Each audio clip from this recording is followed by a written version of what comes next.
Olá, queridos, a graça e paz da parte de Cristo Jesus seja rica e abundante sobre a sua vida.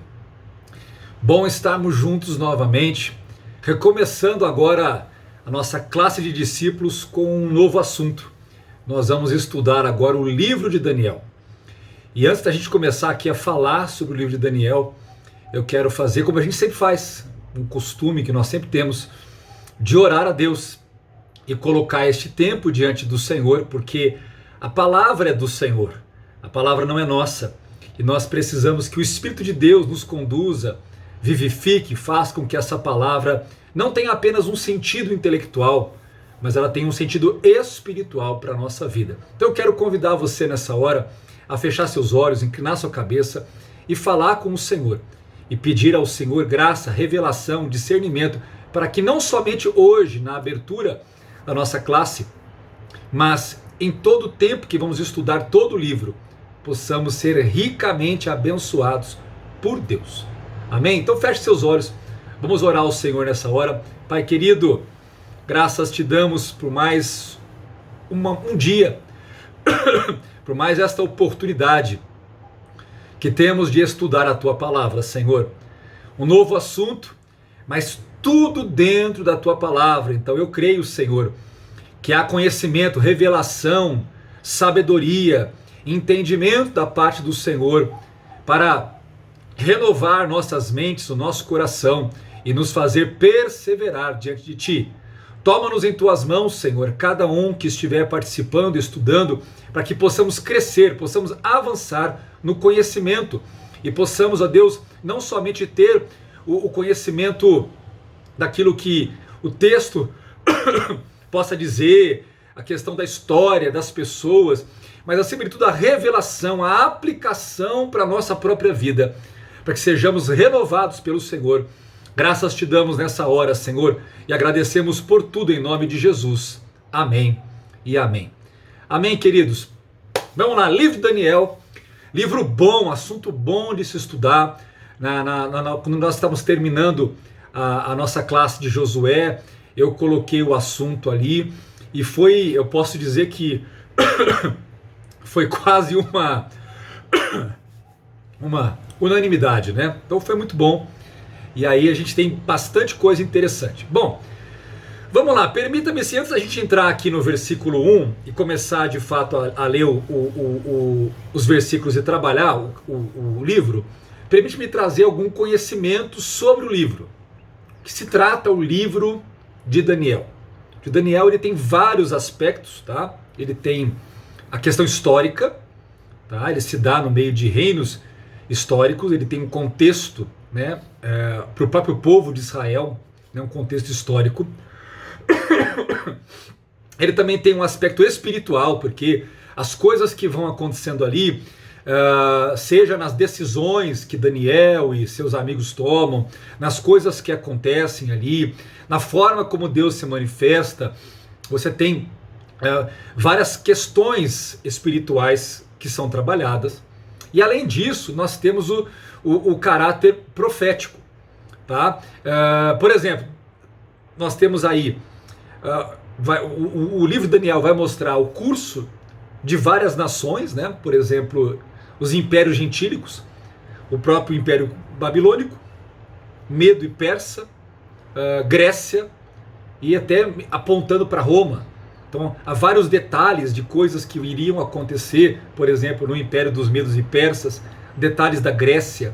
Nós vamos ter no livro de Daniel a profecia das 70 semanas de anos, que quando você vai estudar o livro de Apocalipse, você vê a importância de entender corretamente essas 70 semanas, tá?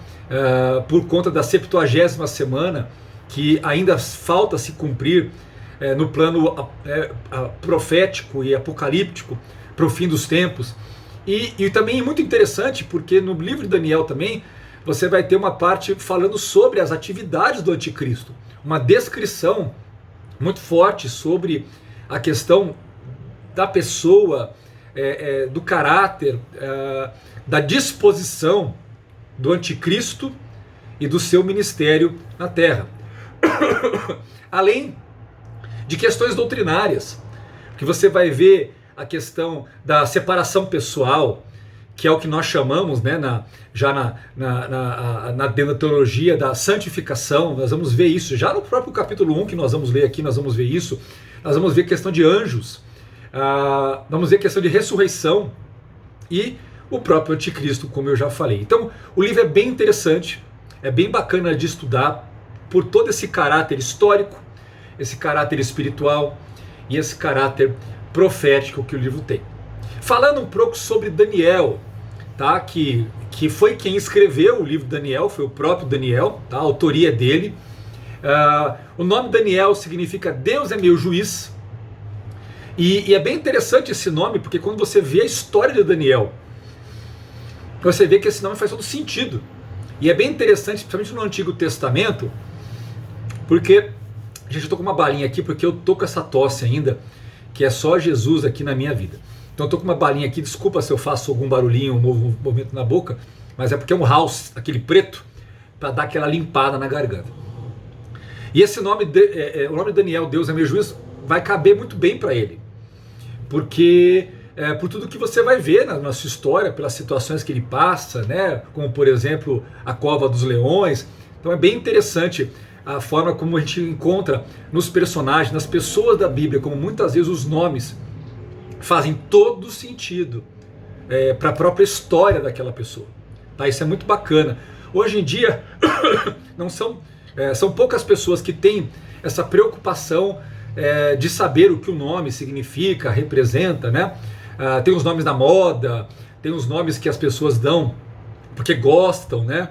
Gostam do som, gostam do nome, mas não necessariamente porque estão preocupados. Na Bíblia sempre tem um sentido, sempre tem um propósito, aquele nome não está ali, ou aquele nome representou alguma coisa e agora é um novo nome que representa algo novo, ou aquele nome também tem um caráter profético sobre o que seria a história, a vida ou a característica daquela pessoa.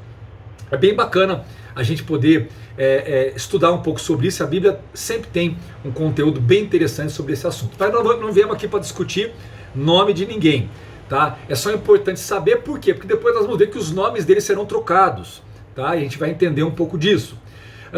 Daniel, nós vamos ver no livro, ele vai relatando todo o tempo que ele passa na corte, e basicamente ele vive na corte de reis pagãos, por conta do pedido de Nabucodonosor, que é feito ali para Aspenaz, que é o chefe dos eunucos, sobre a questão dos jovens. A gente não sabe qual era a posição direta da família e até mesmo do papel de Daniel, mas provavelmente ele tinha um papel, seja da família, de posição, parentesco, mas ele era um jovem ligado à realeza, ou pelo menos à nobreza, tá, que havia ali em Judá. Tá? Então provavelmente ele não era não vinha de uma família desconhecida, provavelmente ele fazia parte de uma família de nobreza, tá? Ou da própria realeza, ok?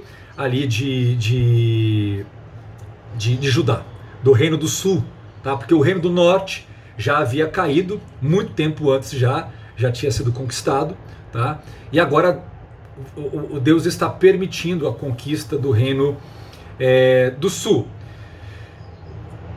Então Daniel trabalha nessa corte, ele trabalha basicamente a vida dele inteira trabalhar na corte, seja para reis babilônicos ou depois durante o reinado dos medos e persas, tá?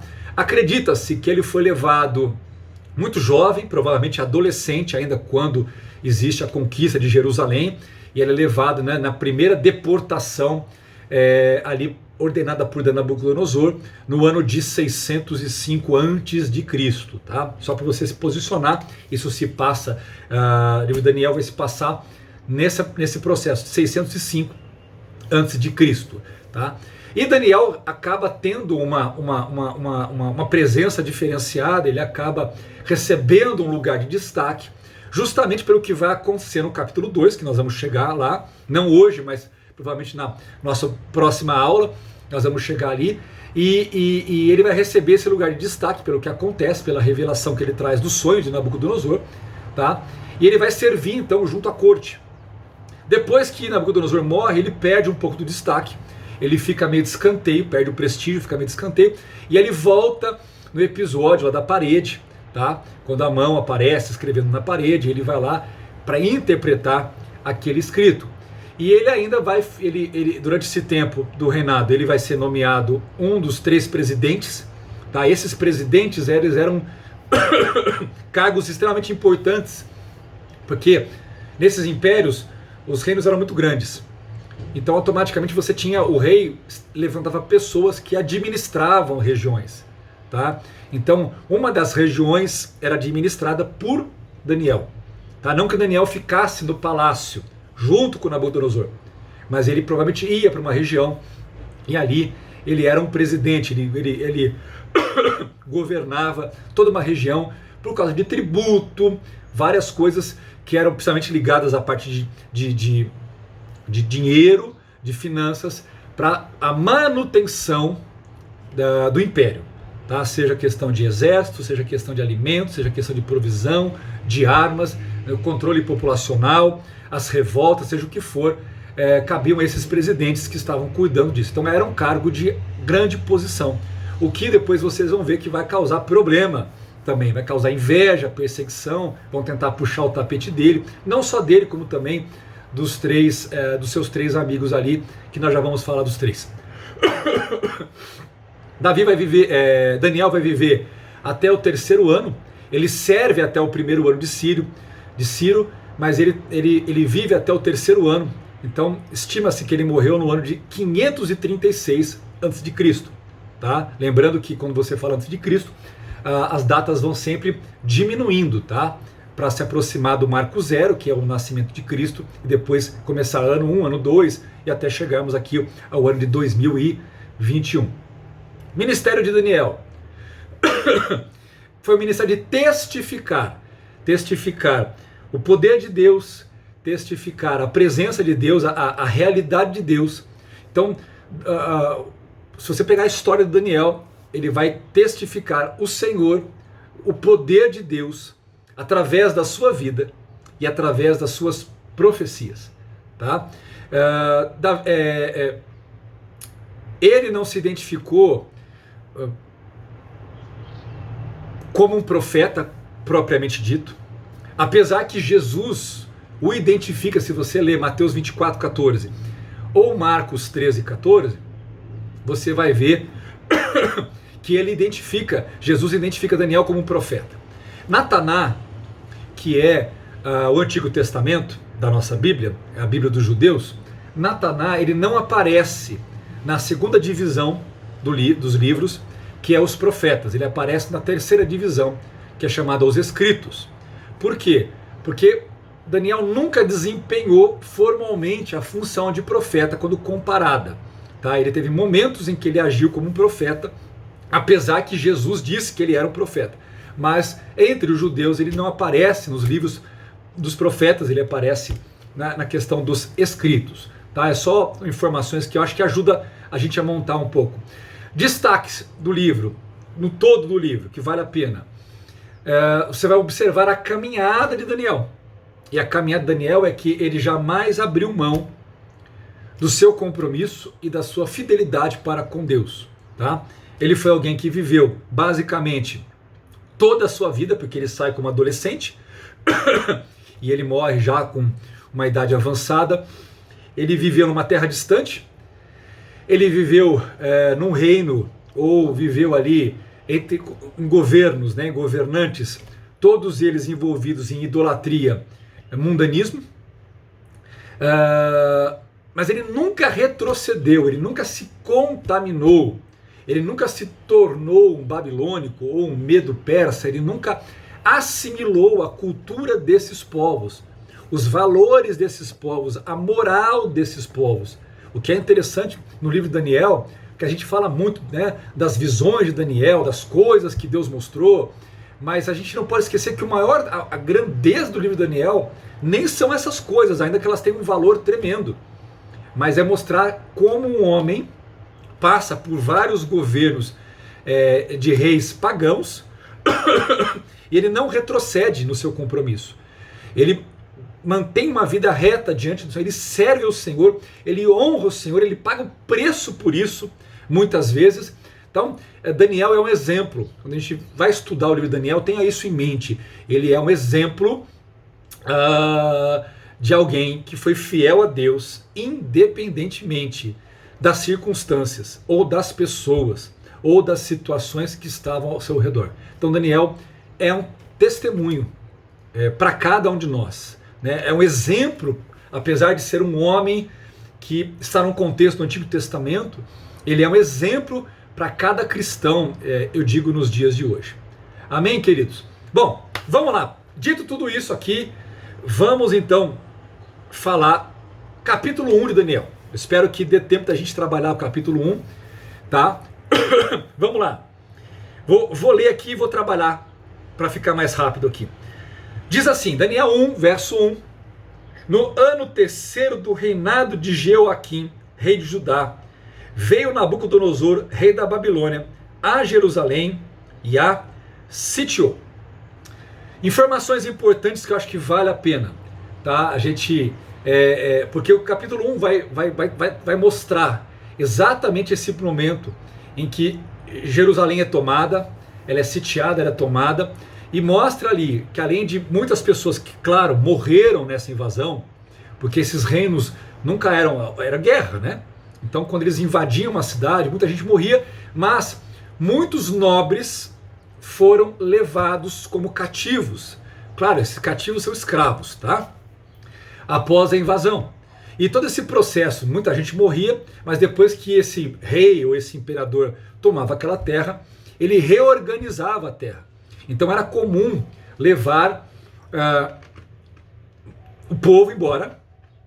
Ele pegava uma parte desse povo, geralmente a parte mais instruída, ele usava isso, tá? Isso não era só uma coisa que Nabucodonosor fazia. No geral, esses reis e conquistadores faziam isso, tá? Eles matavam uma parte do povo na batalha e eles levavam, né, o povo embora. E aí uma parte desse povo, a parte mais instruída, trabalhava em alguns lugares, a outra parte vivia, né, em outras funções na nação, mas essa parte um pouco mais instruída iria ocupar posições mais, de fazer coisas mais elaboradas.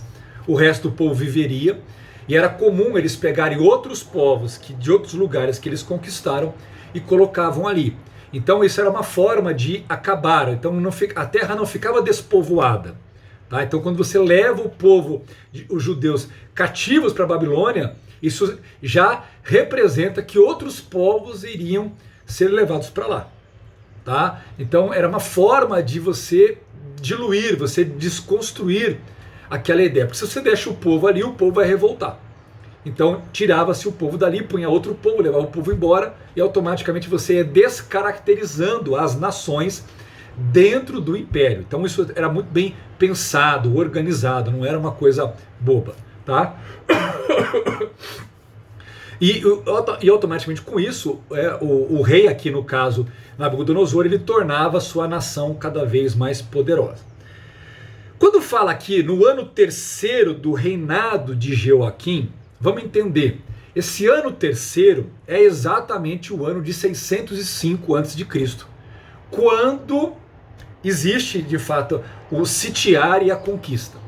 Tá? O que vale a pena, né? Não vai dar para a gente fazer isso agora, mas se você quiser, e eu muito que recomendo, depois, lendo esse texto aqui, vai em Jeremias capítulo 25, leia o capítulo 25 de Jeremias, porque ali você vai encontrar exatamente quando o Senhor dá a palavra a Jeremias a respeito de Jeoaquim, a respeito da nação, a respeito do comportamento da nação, que Deus chamou a nação ao arrependimento, que a nação ela decidiu servir a ídolos, que ela se voltou contra o Senhor, e ali o Senhor vai dizer claramente: olha, eu estou chamando povos do norte, assim como os babilônicos, e eles virão e dominarão vocês e conquistarão vocês, e vocês serão levados cativos.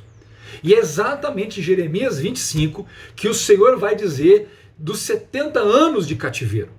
Então é muito bacana quando você está lendo aqui no ano terceiro do reinado de Joaquim. Se a gente não sabe fazer essas conexões, irmãos, fica só uma informação assim, mas na verdade tem muito mais elemento. Então é interessante, cruza lá depois com Jeremias 25. Outra coisa interessante aqui, além do que eu já falei de Jeremias, é a questão que nesse terceiro ano que Joaquim está governando, algumas coisas estavam acontecendo ali. Tá? Joaquim é o filho mais velho do rei Josias. O rei Josias foi um rei piedoso. Tá? Quando ele morre, o seu filho mais velho, Joaquim, que sobe o trono, tá? Que ocupa o trono. Nas questões ali, ele não era a opção de Josias, tá? Mas houve interferência do faraó Neco. Por quê? Porque nessa época aqui, uma potência meio regional eram os egípcios, tá? O povo de Israel não vivia, não era o reino mais forte, então de certa forma Josias ele tinha uma aliança com o faraó Neco, tá? Uma aliança de proteção, ou seja, se atacarem o Egito, Josias ia ajudar, se atacassem Judá, Neco viria com um exército para dar esse tipo de apoio, tá? De ajuda. Então havia uma aliança entre eles ali. Quando ele morre, há uma interferência política e Neco faz com que Joaquim assuma, tá? E não o irmão mais novo, que era a ideia de Josias, tá? De colocar o filho mais novo como aquele que subiria ao trono. Bom, nesse tempo de governo, esse pouquíssimo tempo de governo de Joaquim, ele foi vassalo de Neco. Então, além aquela questão da aliança, ela se tornou uma posição de vassalo. O que é uma posição de vassalo? Ele pagava tributo. Esse tributo era um tributo de proteção contra o próprio Egito, para que o Egito não atacasse. Por quê? Porque durante o tempo do governo de Joaquim, ele acabou com as finanças da nação. Ele decidiu, por exemplo, construir um palácio novo para ele. Então, automaticamente, a situação da nação era uma situação miserável. E por conta dessa situação, ele perdeu força, poder político e poder militar. Com isso, ele se viu numa condição de fragilidade, até mesmo para ser conquistado, invadido pelo Egito. E a partir daí, Neco, então, cria uma relação em que a nação de Judá pagaria tributos, tá? Seria uma nação vassala do Egito. Só que há um momento em que Joaquim rompe com isso, ou seja, não vou pagar, a nação não vai pagar mais esses tributos. Geralmente, quando isso acontecia, gente, o que ia acontecer? Guerra. Porque o rei que antes tinha aquela nação como vassala, ele vai lá para tentar dominar e continuar dominando. Só que isso não acontece por quê? Porque nesse intervalo, tá, os babilônicos vêm. Nabucodonosor era comandante do exército babilônico. Apesar dele ser colocado aqui no texto, né, o texto fala, veio Nabucodonosor, rei da Babilônia, a Jerusalém e a sitiou. Essa informação, historicamente, ela é muito mais, quando foi escrito, ele já foi colocado como rei, porque se dá exatamente o processo desse ano em que isso acontece, do ano 605. Porém, primeiro ele vai invadir o Egito, tá? E ele é o comandante das forças, o comandante dos exércitos babilônicos, porque até então, quem governava, quem era o rei da Babilônia, era o pai dele, que era o Neboplazar. Neboplazar era o rei da Babilônia, o imperador da Babilônia. Tá? E o seu filho Nabucodonosor, cujo nome significa que Nebo proteja a minha fronteira, Nebo era uma divindade babilônica. Tá? Então, geralmente, os nomes ali, muitos nomes tinham esse nome de Nebo, Aku, eram divindades do panteão de idolatria dos babilônicos. Ok? Então, quando o Joaquim ele rompe com o Egito não há tempo de ter esse processo de luta entre as duas nações, que antes tinham aliança, agora se tornaram inimigas, porque agora o Egito está lutando contra os babilônicos. E na batalha de Carquemes é onde Nabucodonosor vence Faraó Neco. Então a partir dali o Egito cai diante dos babilônicos. E logo na sequência que ele cai, os babilônicos já vêm, então Nabucodonosor já vem na sequência para conquistar Judá. O que acontece nesse período do cerco é que Nabucodonosor volta, tá, para a Babilônia, porque o seu pai morre. E ali ele é então coroado como rei da Babilônia.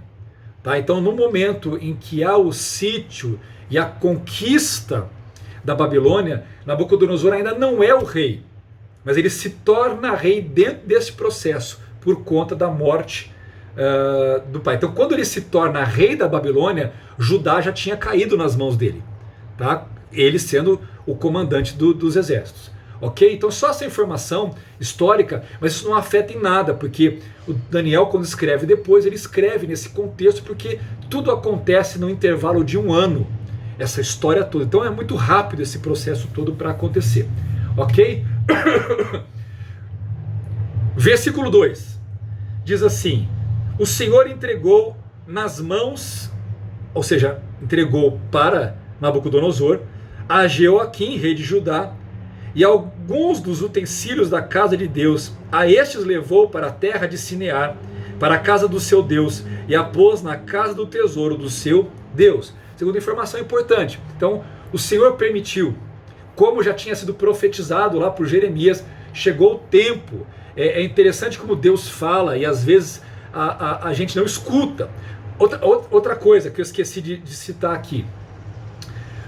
Jeoaquim recebe as profecias de Jeremias, tá? Ele escuta, ele lê. Sabe o que ele faz com os escritos de Jeremias? Ele destrói os escritos. Ele escolhe, gente, ignorar o que Jeremias falou e o que Deus disse sobre o julgamento que estava chegando. Ele rasga e ele fala: não quero saber, tá? Então ele age com o coração duro. Então isso também é uma lição para nós, porque, queridos, aquilo que Deus fala, Deus cumpre.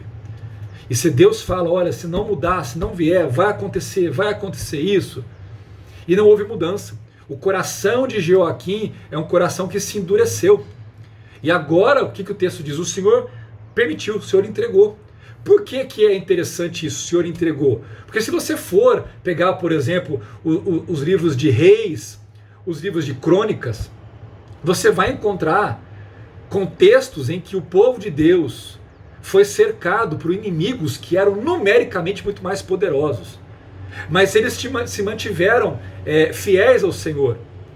E o Senhor muitas vezes usou profetas e falou, né, com esses servos, com esses reis que foram fiéis ao Senhor, e o povo dizendo: olha, eles não vão entrar, eles não vão conquistar, o Senhor pelejará por vocês. E o Senhor pelejou. E mesmo tendo exércitos mais poderosos ali, e eles estando ali cercados, Deus não permitiu que eles fossem conquistados. Mas aqui é diferente.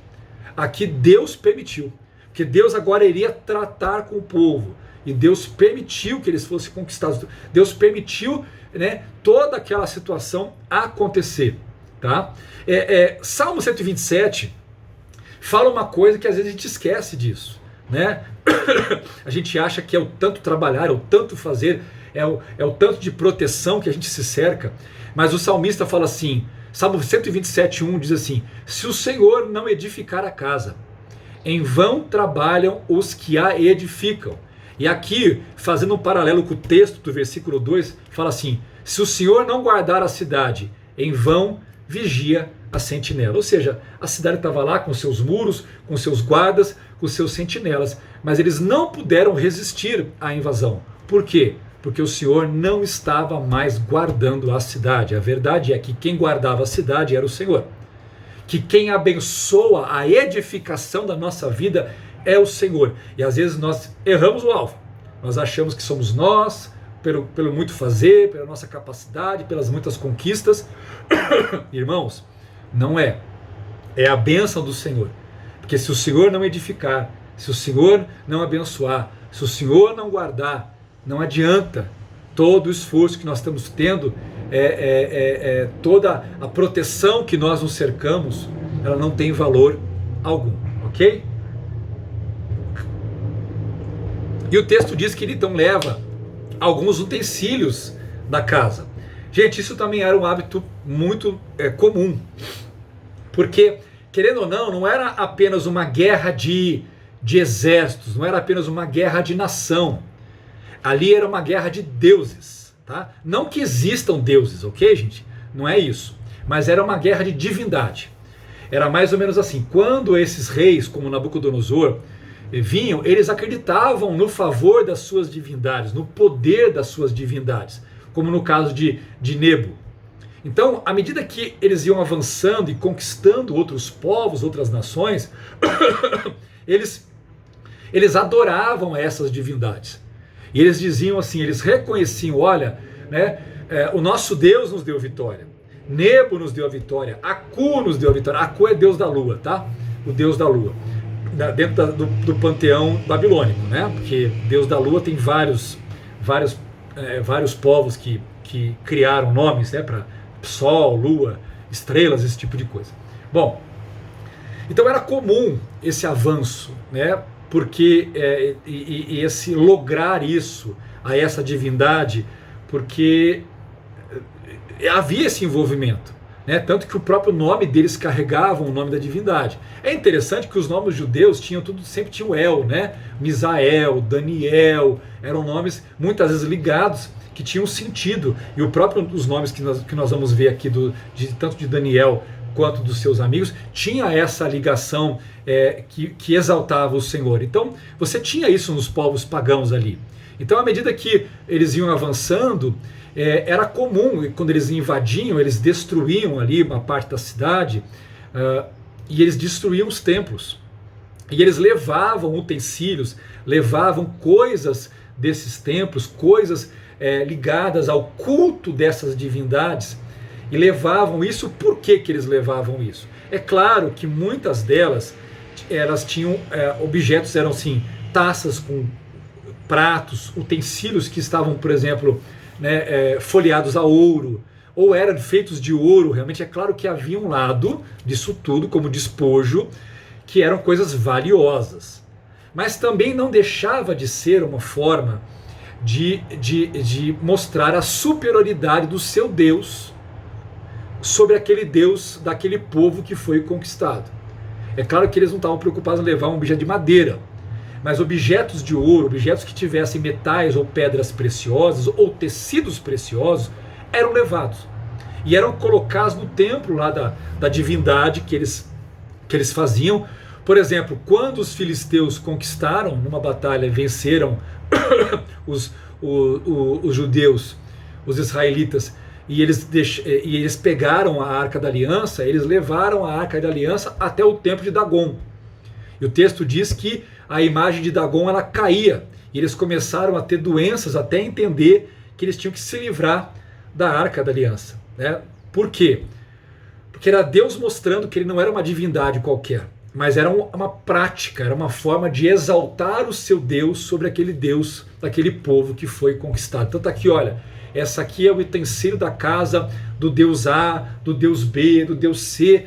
O que isso mostrava? O nosso Deus é maior, o nosso Deus é o verdadeiro, o nosso Deus é o mais poderoso. Esse tipo de coisa, era esse tipo de mentalidade. Então não era apenas uma batalha de poder militar, era também uma batalha de divindades que aconteciam ali. E o que é interessante, porque você podia pensar assim, poxa, mas o Senhor permitiu então que essa situação acontecesse, e de repente uma divindade teria utensílio. Observe como Deus, sendo Deus e o único Deus e verdadeiro Deus, ele não liga para isso, porque ele é o mesmo Deus que, se ele quiser, ele acaba com aquilo, ele refaz, mas Deus permite esse tipo de coisa acontecer justamente para ensinar o povo. Então Deus às vezes permitiu esse tipo de coisa, e Deus não está preso a esses utensílios, essas coisas, porque Deus é Deus, gente. Então para ele o utensílio não é nada. Assim como ele permitiu que o templo fosse destruído, porque Deus não está apegado a essas coisas. Os homens se apegam a essas coisas. Deus não se apega a essas coisas, porque Ele é Deus. Ele subsiste, Ele é muito maior do que qualquer construção feita por mãos ou utensílios feitos por mãos humanas. Ok? Então eles são levados. Aí o versículo 3 diz assim: disse o rei Nabucodonosor a Aspenaz. Quem que é Aspenaz? Chefe dos seus eunucos. Lembrando que eunucos aqui tem dois significados. O significado primeiro é castrados. Tá? Então, nós sabemos historicamente, isso existia, que haviam homens que, dependendo de onde eles trabalhavam dentro do palácio, né, esses homens que eram escravos, né, claro que eram os escravizados, dependendo do que eles faziam, do papel que eles tinham, da função que eles ocupavam, esses homens eles eram emasculados, tá? Ou seja, eles eram castrados mesmo.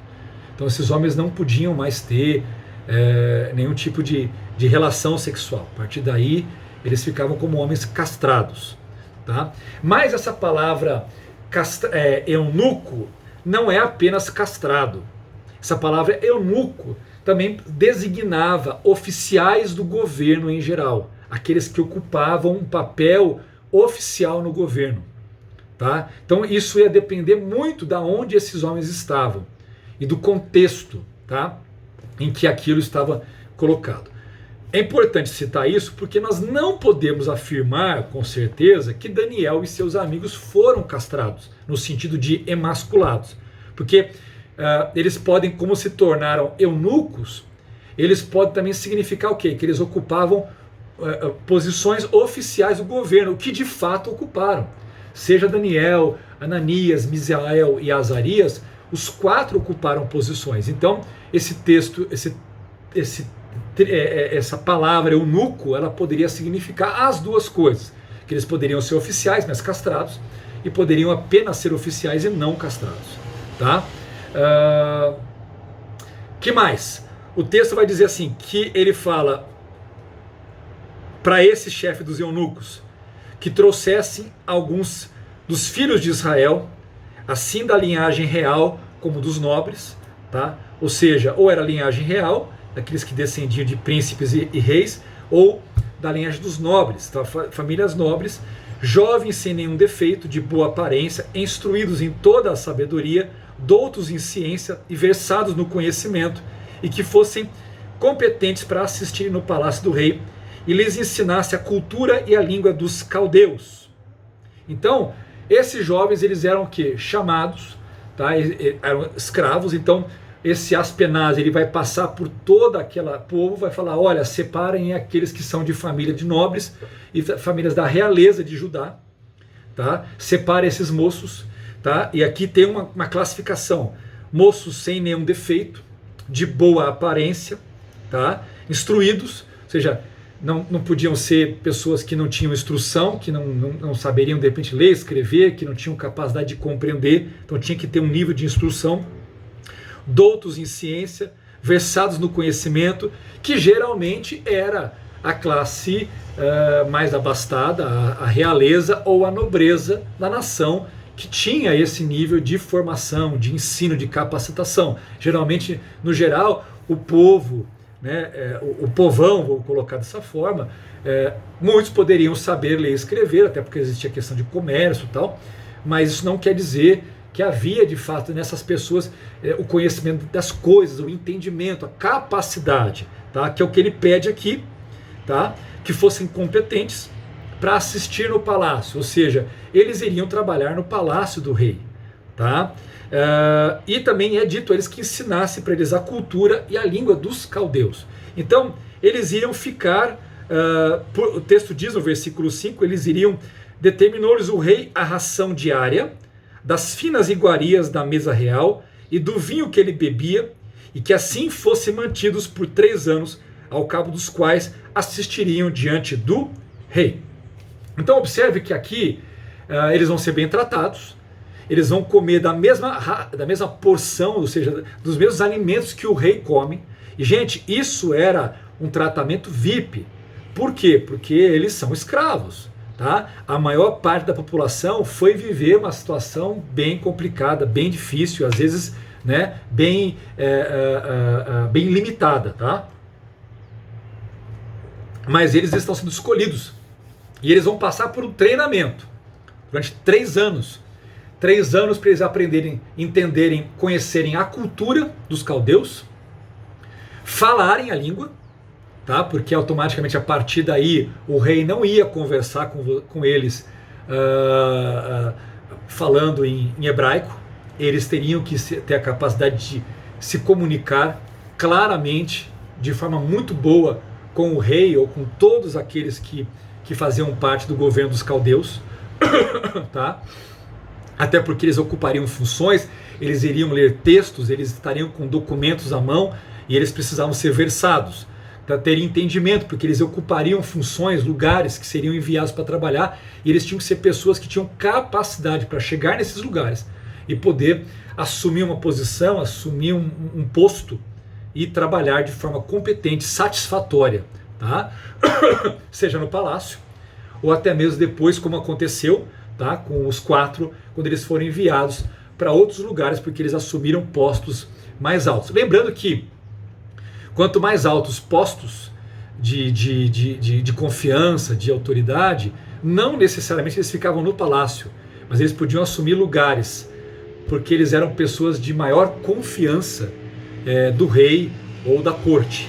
Tá? É importante lembrar isso aqui. O fato, por exemplo, às vezes, de estar muito próximo, não significa necessariamente que seria uma pessoa. É claro que poderia ser, tá? Isso depende muito do contexto, tem que entender o contexto, mas aqui cabe lembrar isso dessa forma. Tá? Então eles eram bem tratados, bem cuidados, ensinados, comiam de tudo que o rei comia. E é claro, gente, que esse processo era uma forma também de comprar a lealdade. Era uma forma de quebrar valores culturais e religiosos. Era uma forma de transformá-los muito mais em cidadãos caldeus do que ficarem ainda guardados, né, a cultura, ao comportamento. Então eles recebiam vestes novas, eles passavam a partir daí a usar o corte de cabelo que era usado lá, os elementos, né, era comum, as roupas, aqueles braceletes, aqueles colares, brincos que eram usados ali. Então tudo isso passava, eles incorporavam toda a cultura babilônica, tá?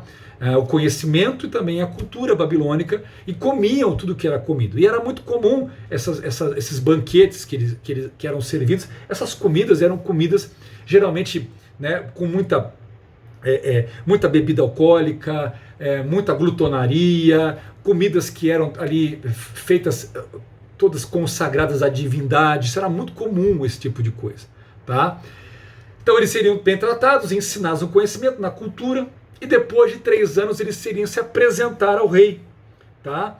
Eles iriam se apresentar ao rei, o rei ia fazer como se fosse um check-up para ver a condição deles, e dependendo da condição, para o que eles fariam, que posição eles iriam ocupar, como é que as coisas aconteceriam. E aí o versículo 6, né, vai citar então, entre todos estes, ou seja, não apenas foram esses 4, haviam outros jovens judeus, mas o texto, o livro de Daniel, vai dar ênfase nesses 4. E entre eles se achavam dos filhos de Judá, Daniel, Ananias, Misael e Azarias. Lembrando que aqui também não era apenas os judeus, porque lembra que na batalha de Carquemes, o faraó Neco perdeu, então você também tinha jovens egípcios e tinha jovens de outros lugares também. Então eram vários jovens de várias nações, de várias culturas, de vários credos também que estavam lá, juntamente com Daniel, Ananias, Misael e Azarias. Versículo 7 fala que então o chefe dos eunucos vai pôr outros nomes, ou seja, vai dar para eles nomes o quê? Babilônicos, para que eles se tornem mais babilônicos. Então o texto diz que Daniel, fala aqui, Daniel recebeu o nome de Beltesazar, Ananias o de Sadraque, Misael o de Mesaque e Azarias e de Abed-nego. Lembrando que Daniel, Deus é meu juiz, e agora ele recebeu o nome de Beltesazar, que é Bel proteja a sua vida, Bel é uma divindade. Ananias, o nome de Ananias é Yahvé demonstra graça, e agora ele recebeu o nome de Sadraque. Sadraque é o deus da lua, e da ordem de Aku. Aku é o deus da lua. Então Sadraque é aquele que pertence à ordem de Aku, ou seja, aquele que pertence a Aku, que é o deus da lua. Depois Misael. Misael, o nome é quem é o que Deus é. E ele recebe o nome de Mesaque. Mesaque é quem é o que Aku é. Então observe que eles tinham noção de procurar saber a questão dos nomes. Deixa eu minha câmera virar aqui sem querer. Eles sabiam, os babilônicos procuravam saber, por isso que eu falei que havia um valor nos nomes, né? E ao ver que o nome de Misael era quem é o que Deus é, eles foram lá e colocaram o nome quem é o que Aku é. É quase como se fosse uma afronta, entendeu? Depois tem Azarias, e Azarias recebe o nome de Azarias, cujo nome significa aquele a quem Yahvé ajuda. Ele recebeu o nome de Abed-nego, que é servo de Nebo. Então eles passaram a chamar Beltesazar, Sadraque, Mesaque e Abed-nego. Ok? Verso 8. Verso 8 vai dizer o quê? Deixa eu ver que nós estamos de tempo, temos mais 5 minutinhos. O verso 8, que é interessante, diz assim: resolveu Daniel firmemente não contaminar-se com as finas iguarias do rei, nem com o vinho que ele bebia. Então pediu ao chefe dos eunucos que lhe permitisse não contaminar-se. Ora, Deus concedeu a Daniel misericórdia e compreensão da parte dos eunucos, do chefe dos eunucos. Disse o chefe dos eunucos a Daniel: tenho medo do meu senhor o rei, que determinou a vossa comida e a vossa bebida. Por quê? Pois veria ele os vossos rostos mais abatidos do que o dos outros jovens da vossa idade. Assim, porias em perigo a minha cabeça para com o rei. Então disse Daniel ao cozinheiro-chefe, a quem o chefe dos eunucos havia encarregado de cuidar de Daniel, Ananias, Misael e Azarias: experimenta, peço-te os teus servos 10 dias, e que se nos deem legumes a comer e água a beber. Então se veja diante de ti a nossa aparência e dos jovens que comem das finas iguarias do rei. E se segundo vires, age com os teus servos. Ele atendeu e os experimentou 10 dias.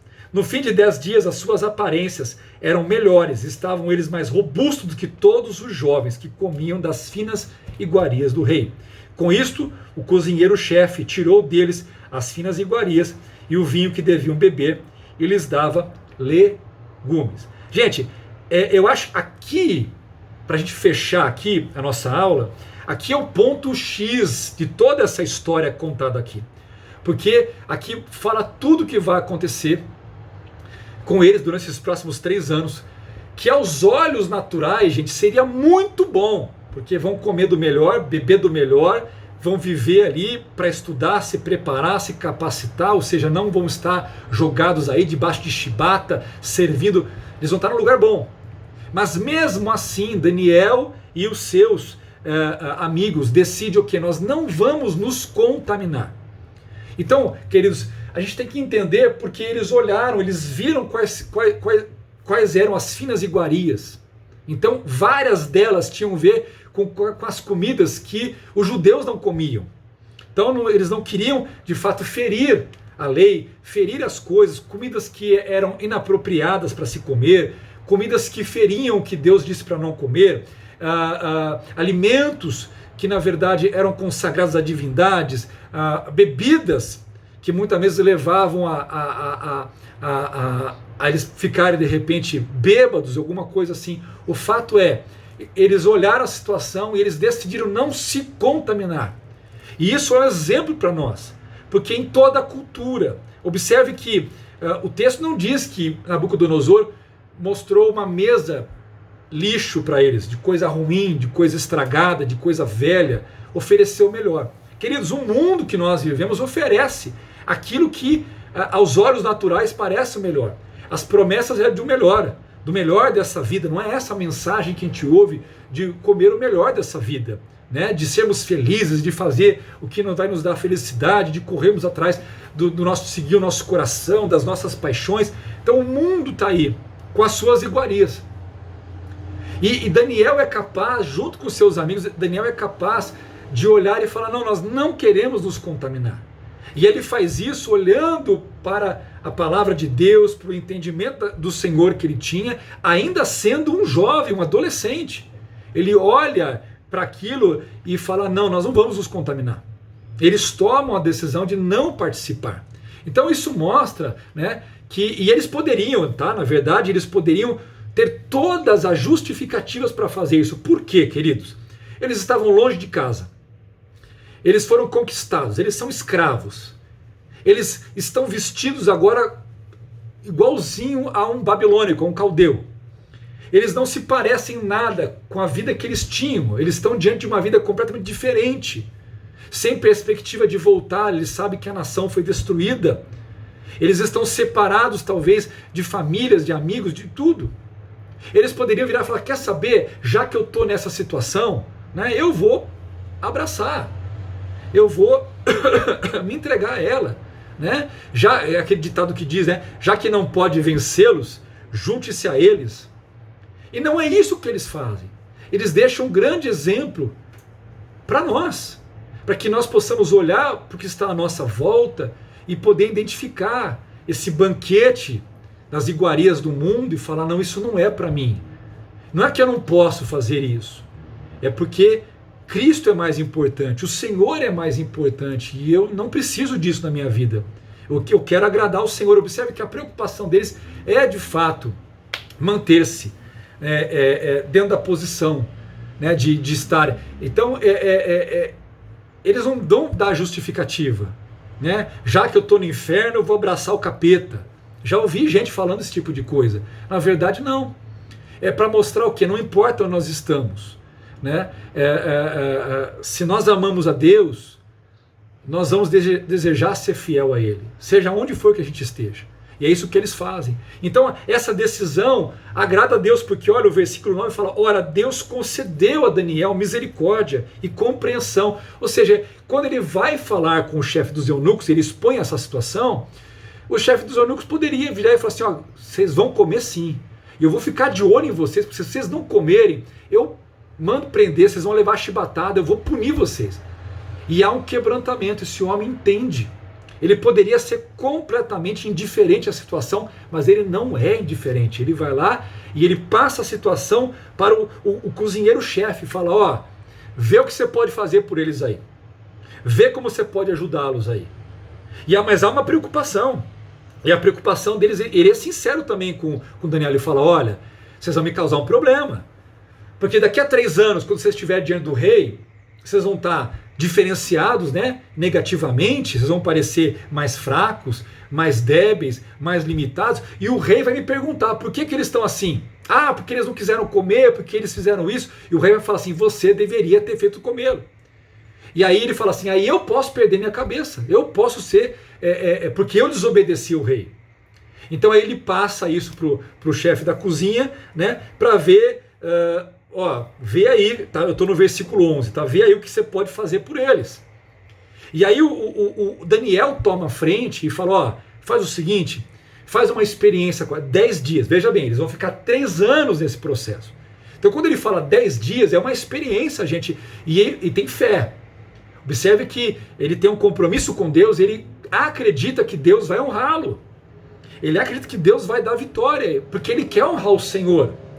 E então ele falou, 10 dias. 10 dias dê pra gente só legumes para comer e água para beber.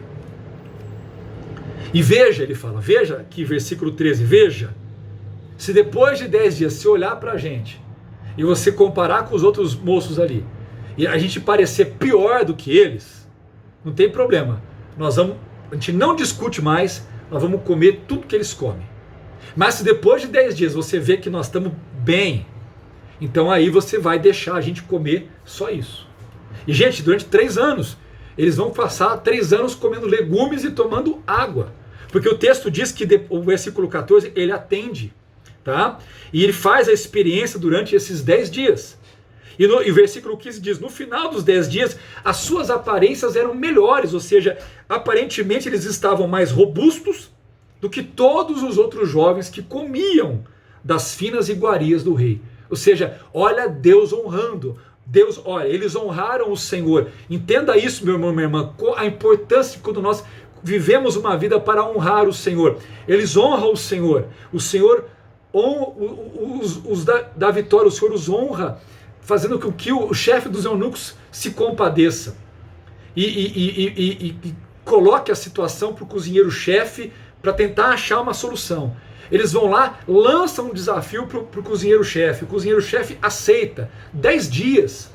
Em 10 dias esses moços estão melhores, mais saudáveis, mais robustos. Tá? E aí o cozinheiro-chefe viu, verso 16, ele viu e ele tirou. Ou seja, os próximos, né, esse total de 3 anos, eles vão comer só legumes e vão tomar só água.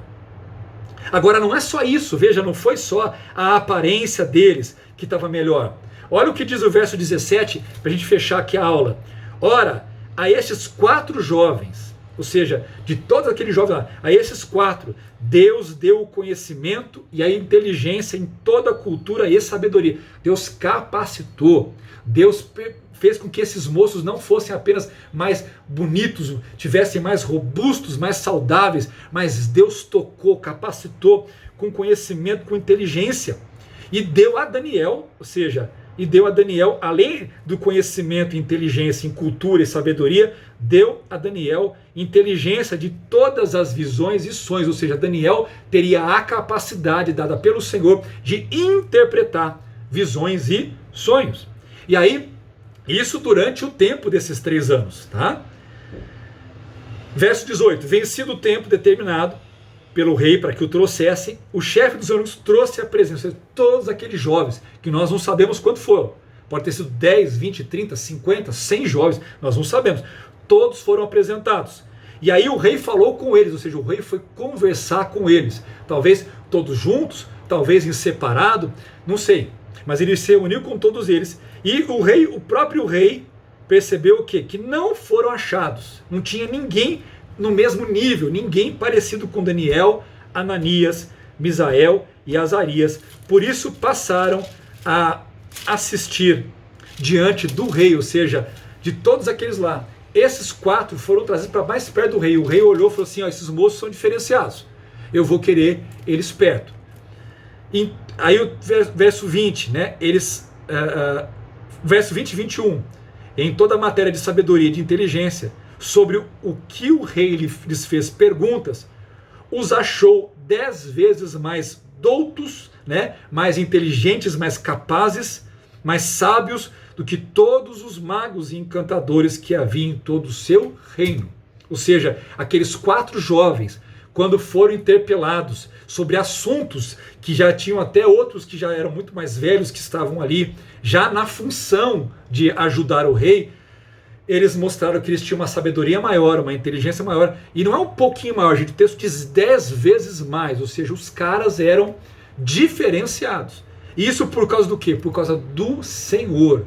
O Senhor fez isso na vida deles. Gente, quando nós honramos o Senhor, é isso que o Senhor faz na nossa vida. Amém? O texto diz que Daniel continuou até o 1º ano do rei Ciro, ou seja, ele serviu até o 1º ano do rei Ciro. Se eu não me engano, ele morre no 3º ano do rei Ciro, já com bastante idade.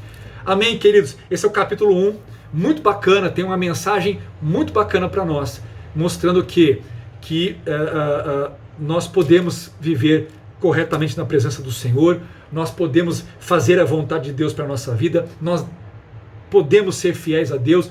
Não é porque a vida é difícil, problemática, complicada, não há desculpas. Em qualquer tempo, em qualquer situação, nós podemos escolher o Senhor, podemos escolher uma vida de honrar a Deus com a nossa vida. Que você possa honrar o Senhor com a sua vida e que você possa ver o Senhor honrando você e derramando, né, graça, capacidade, conhecimento, assim como esses jovens eram diferenciados. Eu creio que Deus quer levantar o seu povo de forma diferenciada nesses dias, em nome de Jesus. Amém, queridos? Vamos orar? Pai, muito obrigado, Senhor, por esse texto, por essa aula, por esse estudo que começamos agora. Abençoa cada um, dê sabedoria a cada um, para que possamos avançar, ó Deus, e teu nome seja glorificado. Assim eu oro, peço e agradeço por tudo em nome de Jesus. Amém e amém. Deus abençoe. Fique na graça e na paz de Cristo Jesus. Um grande abraço e até mais.